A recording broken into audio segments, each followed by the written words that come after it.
कावड़ यात्रा की तैयारियों में जुटी सरकार। मुख्यमंत्री पुष्कर सिंह धामी कावड़ यात्रा की तैयारियों की करेंगे समीक्षा। हरिद्वार में यात्रा के सफल संचालन पर होगा मंथन।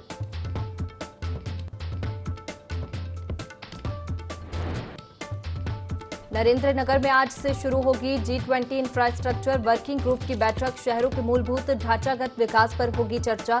विदेशी मेहमानों के सम्मान में गाला डिनर में शामिल होंगे सीएम।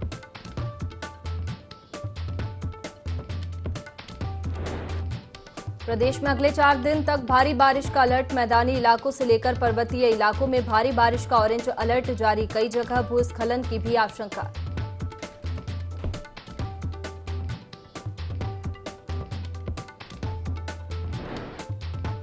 कलियर में मानसून ने खोली प्रशासन की पोल। पानी की निकासी न होने से सड़कें बनी तालाब। ग्रामीणों के घरों में घुसा पानी।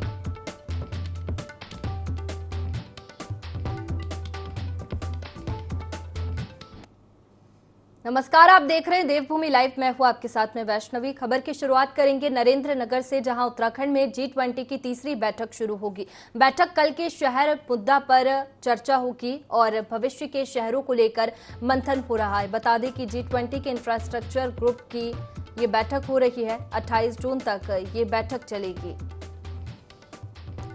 तो देखिए, उत्तराखंड में G20 की तीसरी बैठक शुरू हो गई है। बैठक कल के शहर मुद्दा पर चर्चा होगी। भविष्य के शहरों को लेकर मंथन हो रहा है और डीजीपी अशोक कुमार समेत उच्च अधिकारी।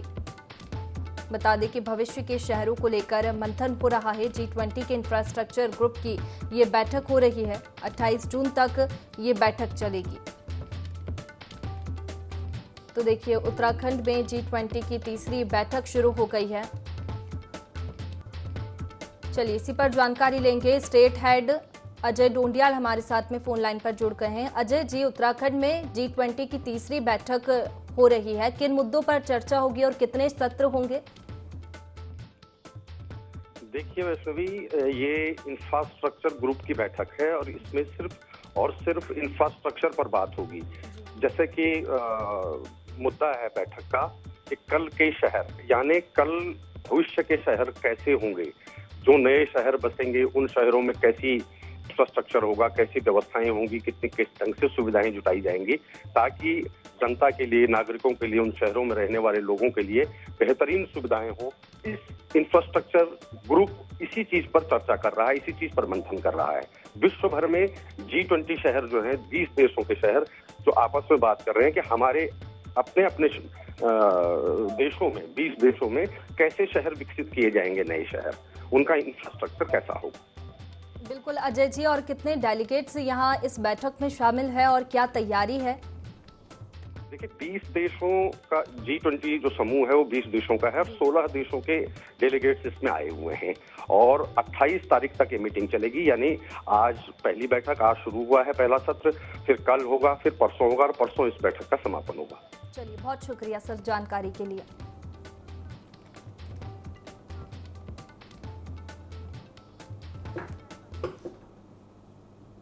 चलिए आगे बढ़ते हैं देहरादून से खबर, जहां कावड़ यात्रा की तैयारियों में धामी सरकार जुटी हुई है। सीएम धामी कावड़ यात्रा की तैयारियों की समीक्षा करेंगे। कावड़ यात्रा के सफल संचालन पर मंथन होगा। बता दें, डीजीपी अशोक कुमार समेत उच्च अधिकारी इस दौरान मौजूद रहेंगे। सीसीआर टावर में बैठक का आयोजन किया गया है।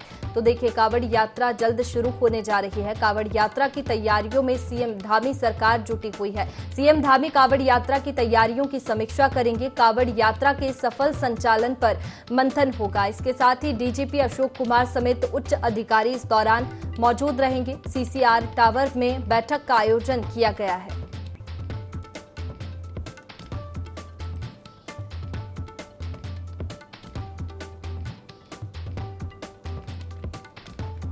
तो देखिए, कावड़ यात्रा की तैयारियों में सीएम धामी सरकार जुटी हुई है। सीएम धामी कावड़ यात्रा की तैयारियों की समीक्षा करेंगे। इसी पर जानकारी लेंगे। विनय हमारे साथ में सीधे जुड़ गए हैं। विनय, कावड़ यात्रा जल्द शुरू होने जा रही है, कब तक शुरू होगी और क्या तैयारी चल रही है?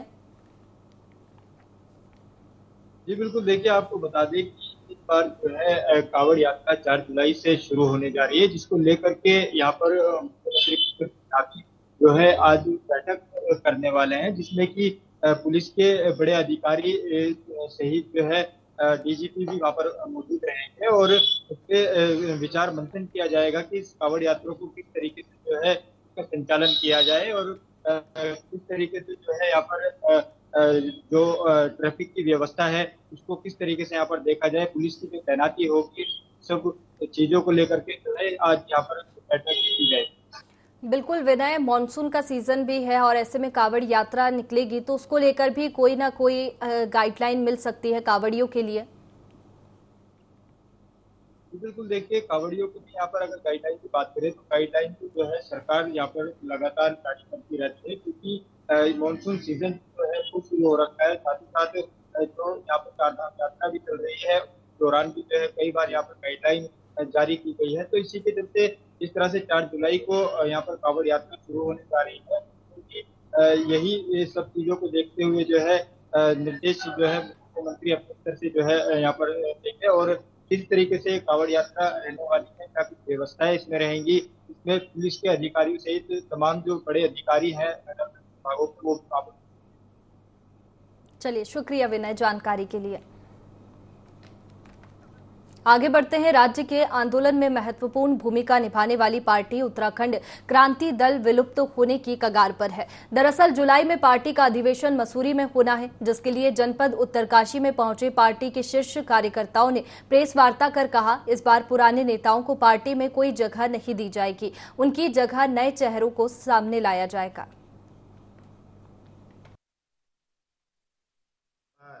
चैलेंज है हमारे सामने, बहुत सारे चुनाव हैं और हमारा जो महाधिवेशन है वो भी हमारे सामने है। हम लोगों ने मसूरी में एक महाधिवेशन तय कर लिया है और सारे पूरे प्रदेश की कार्यकर्ता, सक्रिय कार्यकर्ता उसमें प्रतिभाग करेंगे। पुराने नेताओं को हमने कहा है, अनुरोध किया है कि आप इसमें प्रतिभाग करिए, सहयोग करिए, आप लोगों का जो सम्मान है वो बरकरार रहेगा। हम कोई सत्ता तख्ता पलट करने वाले नहीं हैं, लेकिन यदि अगर आपकी हठ धर्मिता रही तो तख्ता पलट भी होगा और मसूरी में होगा। राज्य को नए विकल्प की जरूरत है। देखिए, आपने बहुत अच्छा प्रश्न किया है। निश्चित तौर पे जब हमारी जड़ें मजबूत होंगी तो तब उत्तराखंड क्रांति दल मजबूत होगा। और आज तक मैं समझती हूँ कि 45 वर्ष का जो क्रांत है ये सब नहीं हुआ है। इसीलिए हम लोगों ने 24-25 जुलाई को महाधिवेशन मसूरी में बुलाया है। तमाम युवाओं को हम लोगों ने, महिलाओं का आह्वान किया कि सब लोग आइए, ये आपके घर की पार्टी है, ये किसी घर की बभूति नहीं है, आइए जुड़िए इस संगठन से। और निश्चित तौर पे इस प्रदेश के जितने भी यहाँ पे भारतीय जनता पार्टी और कांग्रेस ने जो इस प्रदेश को आज हाथे पे रख दिया तमाम मुद्दों को लेकर, तो उसमें हम सब लोगों का सहयोग करें, यही मैं कहना चाहती हूँ। बागेश्वर में चरवाहों की बकरियों का वज्रपात हो गया, जिसकी सूचना चरवाहों ने राजस्व विभाग की टीम को दी। मौके पर पहुंची राजस्व और पशुपालन की टीम ने मौके का मुआयना किया। जानकारी के अनुसार आकाशीय बिजली गिरने से 400 बकरियों की मौत हो गई है, जिससे चरवाहों का भारी नुकसान हुआ है। विधायक कपकोट सुरेश गढ़िया ने दूरभाष के माध्यम से राजस्व टीम और पशुपालन विभाग को नुकसान का मुआयना कर शीघ्र मुआवजे की कार्रवाई करने के निर्देश दिए हैं।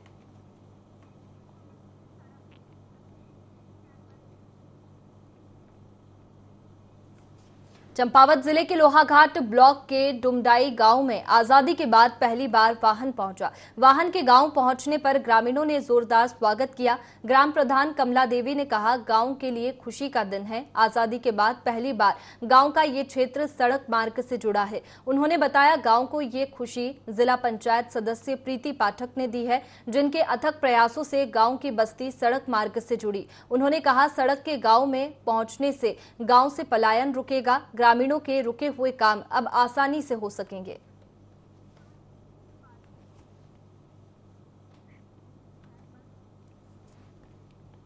उत्तरकाशी में तेज बारिश का सिलसिला जारी है। भागीरथी नदी और नाले उफान पर है।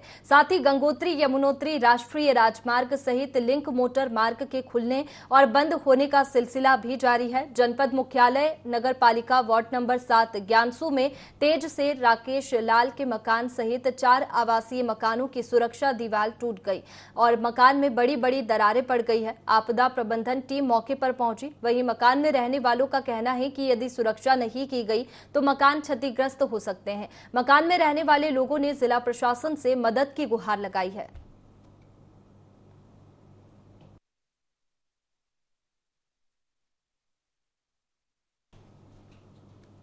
प्रदेश में लगातार बारिश हो रही है, जिस वजह से मौसम विभाग ने बारिश का अलर्ट जारी किया है। ऐसे में मुख्यमंत्री पुष्कर सिंह धामी सचिवालय के आपदा कंट्रोल रूम पहुंचे, जहां उन्होंने तमाम अधिकारियों से हालातों की जानकारी ली और सभी अधिकारियों को हर पल अलर्ट रहने को कहा। साथ ही सीएम धामी ने एसडीआरएफ और एनडीआरएफ के अधिकारियों से भी बात की और आपदा के हालात में तालमेल बनाकर काम करने के निर्देश दिए।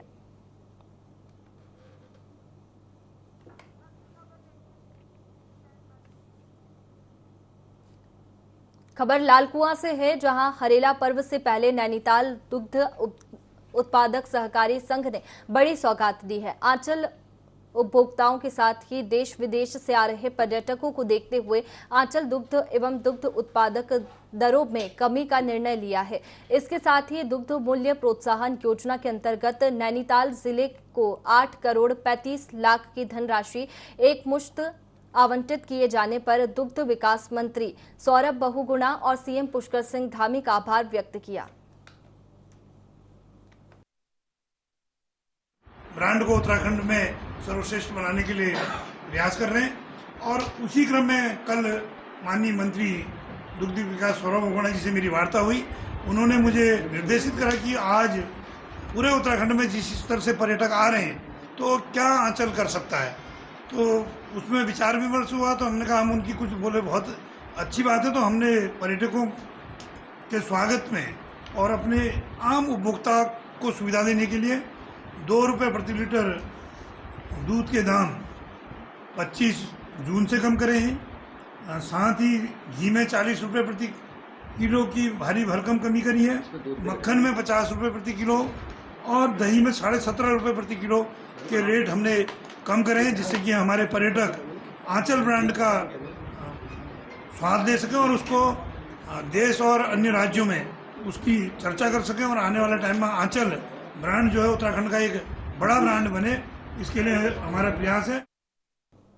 आसमान से बरसते पानी का कहर सिर्फ पहाड़ों पर ही नहीं बल्कि मैदानी इलाकों में भी कहर बनकर टूटता है। बारिश से मैदानी क्षेत्रों की नदियां उफान पर आ जाती है, जिसकी वजह से आपदा का खतरा बना रहता है और इसी खतरे को गंभीरता से लेते हुए काशीपुर प्रशासन ने तैयारियां पूरी कर ली है। प्रशासन ने बाढ़ चौकियों पर कर्मचारियों को तैनात कर दिया है और नदी किनारे रह रहे लोगों को भी अलर्ट रहने की हिदायत दे दी है। बता दें कि काशीपुर में बहने वाली ढेला नदी और कोसी नदी है।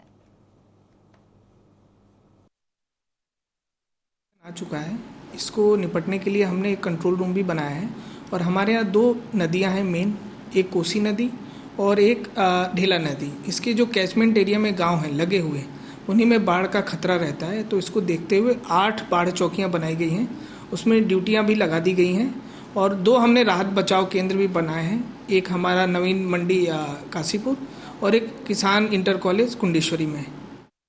प्रदेश में चलाए जा रहे नशा मुक्त देवभूमि के तहत पुलिस ने लोहाघाट के न्यायिक बंदी गृह में कैदियों को नशा के प्रति जागरूक किया, साथ ही उनको नशे से होने वाले दुष्प्रभाव के बारे में जानकारी दी। इस दौरान कैदियों ने कभी भी नशा न करने का संकल्प लिया, साथ ही औरों को भी नशा न करने के लिए प्रेरित करने की शपथ ली।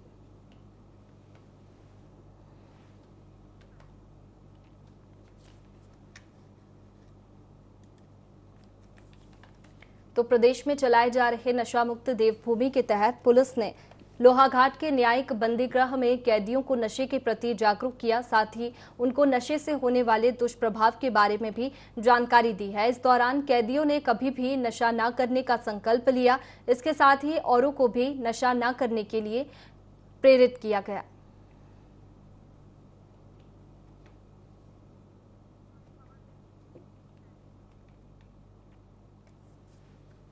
उत्तराखंड की मित्र पुलिस को शर्मसार करने वाली तस्वीर सामने आई है। विकासनगर के बद्रीपुर गांव में पुलिस ने चोरी के आरोपी को 3rd डिग्री दे डाली। बेरहम पुलिस कर्मियों ने आरोपी पर जमकर डंडे बरसाए। इतना ही नहीं, एक पुलिसकर्मी आरोपी के पैरों पर खड़ा हो गया और दूसरे ने फट्टे से एक के बाद एक आरोपी के पैर पर वार किए। पीड़ित का आरोप है कि पुलिस कर्मियों ने उसे पीटने के बाद रिश्वत के तौर पर 5,000 रुपए भी लिए हैं, तब जाकर युवक को रिहा किया। वीडियो के सोशल मीडिया पर वायरल होने के बाद पुलिस महकमे में जब हड़कंप मचा तो डीआईजी और एसपी ने वीडियो का संज्ञान लेकर दोनों सिपाहियों को लाइन हाजिर किया और सीओ को जांच के आदेश दिए हैं। कि मैं सुबह के टाइम जा रहा था, वहीं पे मैंने थोड़ा जो स्क्रैप वगैरह होता है जी छोटा मोटा, तो मैंने वो उठा लिया सर। मैं थोड़ा नशे का आदी हूँ सर, नशा करता हूँ, तो इसलिए थोड़ा सा मालिक आ गया वहाँ पे। वो बोल रहे भाई तूने चोरी कर लिया, यहाँ पे सामान उठा लिया, हमारा बहुत सारा सामान उठा लिया। फिर उन्होंने पुलिस को फोन कर दिया सर, और पुलिस वाले आ गए थोड़ी देर के बाद। तो उन्होंने पुलिस वालों ने सर मेरे साथ पूछताछ की थोड़ी बहुत ही, फिर और मेरे को मारने लगे सर बहुत ज़्यादा वो, और पैरों पे मारा, मेरे टांगों पे और ऐसे और डंडे मारे जी, और बली मारी मेरे से। उन्होंने 5,000 रुपये मांगे सर। 5,000 रुपये का जुगाड़ करके दिया जी मेरे रिश्तेदारों ने पुलिस वालों को सर। एक व्यक्ति को पुलिस के द्वारा पीटा जाने वाला, वो कहीं से कूड़ा वगैरह बीन रहा होगा बद्रीपुर में, वो काम भी कर रहा है। कम से कम 1 महीना हो गया उसे, वो राजमिस्त्री का काम करता है, लेकिन वो लड़का नशे का भी आदी है। नशे का आदी होने के कारण वो जो बचे हुआ सामान होता है जैसे उसे भी कबाड़ी को बेच देता है और अपने नशे की आपूर्ति करता है। जो धर्मावाला चौकी पुलिस है, उन्होंने बड़ी बर्बरता और क्रूरता के साथ उस लड़के की पिटाई की है। जिस तरीके से वो मानव अधिकार का हनन कर रहे हैं, अब तो हम उच्च अधिकारियों से बात करेंगे और मानव अधिकार आयोग जरूर जाएंगे। उत्तरकाशी में मौसम ने करवट ली है। भीषण गर्मी के बाद बारिश से लोगों को राहत मिली है। NH 94 पर ओरछा बैंड के पास सड़क क्षतिग्रस्त होने से बड़े वाहनों की आवाजाही बंद रही, जिसके चलते वाहन चालकों को परेशानी का सामना करना पड़ा। वहीं अब बंद पड़े मार्गों को खोल दिया गया है। मौसम विभाग के अनुसार 2 जुलाई तक मौसम खराब रहने के आसार है।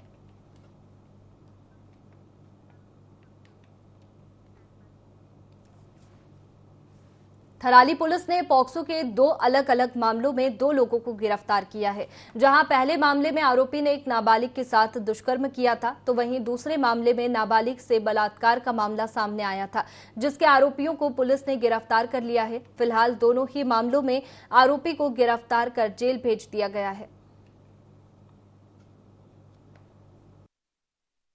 लड़की के साथ घर से बहला फुसला के लेकर ऋषिकेश में ले जाके उसके साथ दुष्कर्म किया गया था, और 20 तारीख को इसमें हमें तहरीर मिली थी, तुरंत मुकदमा पंजीकृत किया गया था। इसमें दीपक नाम का अभियुक्त वांटेड था, जिसे गिरफ्तार करके माननीय न्यायालय के समक्ष प्रस्तुत किया जा रहा है।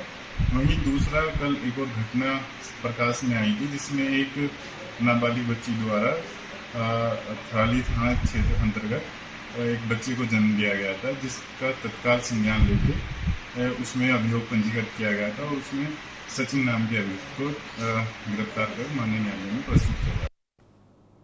खटीमा में सुरई रेंज वन विभाग ने छापामार कार्रवाई की। इस दौरान विभाग ने अवैध कटान की लकड़ी ले जा रहा एक कैंटर वाहन को पकड़ने में सफलता हासिल की है, लेकिन आरोपी मौके से फरार हो गया। हालांकि पुलिस ने मामला दर्ज कर फरार आरोपी की तलाश में जुट गई है। अवैध प्रकाश के अभियान की सूचना पर इस वन प्रभाग की खटीमा और सुरई रेंज के विभिन्न स्थानों पर वन कर्मियों द्वारा विगत दिवसों में छापेमारी की कार्रवाई की गई। कार्रवाई के दौरान एक वाहन खटीमा अवैध प्रकाश अभियान करते हुए पाया गया, और जिसे पकड़कर अभिरक्षा में लिया गया और भारतीय वन अधिनियम के अंतर्गत इनके विरुद्ध कार्रवाई की जा रही है।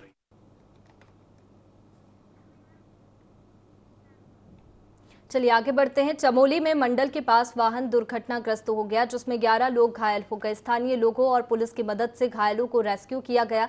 सभी घायलों का इलाज जिला अस्पताल गोपेश्वर में चल रहा है। वहीं केदारनाथ यात्रा से बद्रीनाथ की ओर वाहन आ रहा था। वाहन में सवार श्रद्धालु हरियाणा के बताए जा रहे हैं।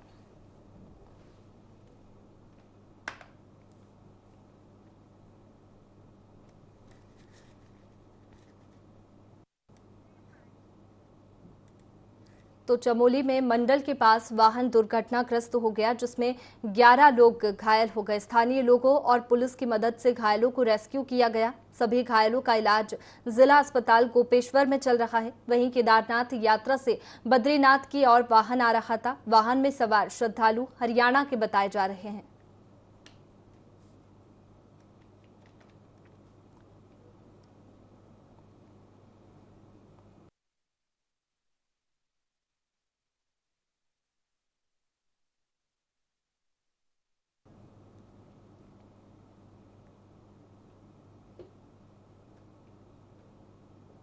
हरिद्वार के बेलडा केस में अनुसूचित जनजाति के लोगों पर पुलिस कार्रवाई कर रही है। कांग्रेस के प्रतिनिधि मंडल ने सीएम धामी से इस मामले की जांच आईजी गढ़वाल व अन्य अधिकारियों से कराने की मांग की है। 15 दिन के अंदर जांच किए जाने की मांग की। इस दौरान सीएम धामी ने मृतक पंकज के परिजनों को सांत्वना जताते हुए निष्पक्षता के साथ जांच कराने का आश्वासन दिया है।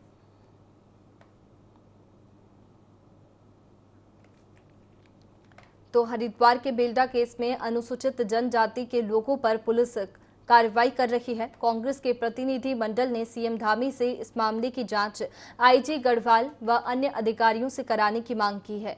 15 दिन के अंदर जांच किए जाने की मांग की। इस दौरान सीएम धामी ने मृतक पंकज के परिजनों को सांत्वना जताते हुए निष्पक्षता के साथ जांच कराने का आश्वासन भी दिया है।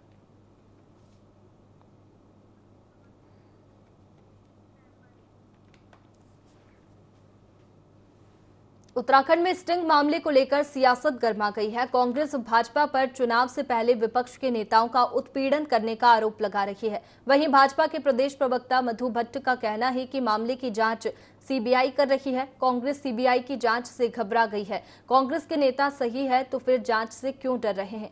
जरूर कुछ गड़बड़ है, इसलिए कांग्रेस भाजपा पर अनलकल आरोप लगा रही है।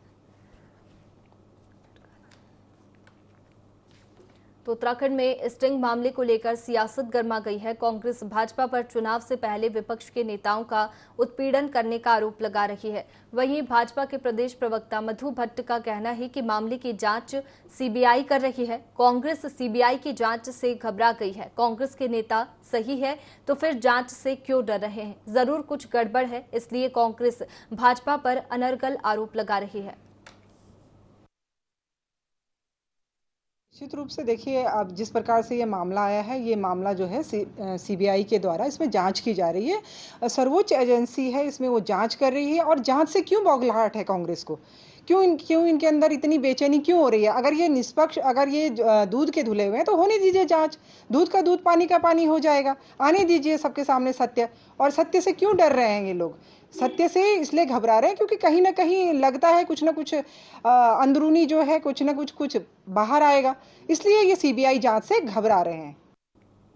सीएम पुष्कर सिंह धामी के निर्देश अनुसार पुलिस विभाग साल 2025 तक उत्तराखंड को ड्रग फ्री बनाने के लक्ष्य के साथ काम कर रही है, जिसके तहत पुलिस लगातार कई सेमिनार का आयोजन करती है। इसी के तहत पुलिस ने देहरादून के सरदार पटेल भवन में एंटी ड्रग्स दिवस सेमिनार का आयोजन किया, जिसमें उन तमाम मुद्दों पर चर्चा की गई जो प्रदेश को ड्रग फ्री बनाने में मददगार साबित हो सकते हैं। इस दौरान पुलिस महानिदेशक ने कहा कि ऐसी जगहों पर जल्द ही पुलिस कार्रवाई देखने को भी मिलेगी। अगर टारगेट दिया तो उसको जरूर पूरा करेंगे, ठीक है ना। और ज़्यादा फास्ट स्पीड से हम उसको कंट्रोल करना चाहेंगे। हमारा छोटा स्टेट है, देश बहुत बड़ा है, तो जरूर हमें सफलता मिलेगी। हम सब मिलकर प्रयास करेंगे तो जरूर सफलता मिलेगी। उत्तरकाशी में पुलिस और प्रशासन कावड़ यात्रा की तैयारियों में जुट गया है। कावड़ यात्रा में लाखों कावड़ यात्री गोमुख और गंगोत्री से कावड़ भरने उत्तरकाशी आते हैं। पुलिस विभाग ने यात्रियों की सुरक्षा के लिए स्पेशल प्लान बनाया है। इसमें भंडारा चलाने वाले लोगों को भी प्रशिक्षित किया जा रहा है। साथ ही लैंडस्लाइड वाले स्थानों पर फोर्स भी तैनात की जाएगी। के क्षेत्रों से जो कावड़िए भोले के भक्त आ रहे हैं, उनकी सरल, सुगम और सुरक्षित कावड़ यात्रा के लिए उत्तरकाशी पुलिस पूरी तरह से प्रतिबद्ध है और उनके स्वागत के लिए पूरी तरह से हम तैयार हैं। बाहर से जो लोग आते हैं, जो भंडारे लगाते हैं मेन स्थान पे, जैसे मनेरी, ओंगी, मातली और भैरव चौक पे, उनके साथ हमारी मीटिंग जो है आगे प्लान है और उनको हम बता देंगे कि भाई किस तरह से जो है उनका कंट्रोल करना है कावड़ियों को और किस तरह से बात करनी है, हम उनसे बात करेंगे। हमने कुछ स्थान जो है वो चिन्हित कर लिए गए हैं जो सेंसिटिव और वल्नरेबल हैं, जहाँ पे बारिश की वजह से जो मलबा आता है या पत्थर गिरते हैं, तो वहाँ पे हमारी फोर्स तैनात रहेगी। फिलहाल देवभूमि लाइव में इतना ही। आप बने रखिए IND 24 पर। नमस्कार।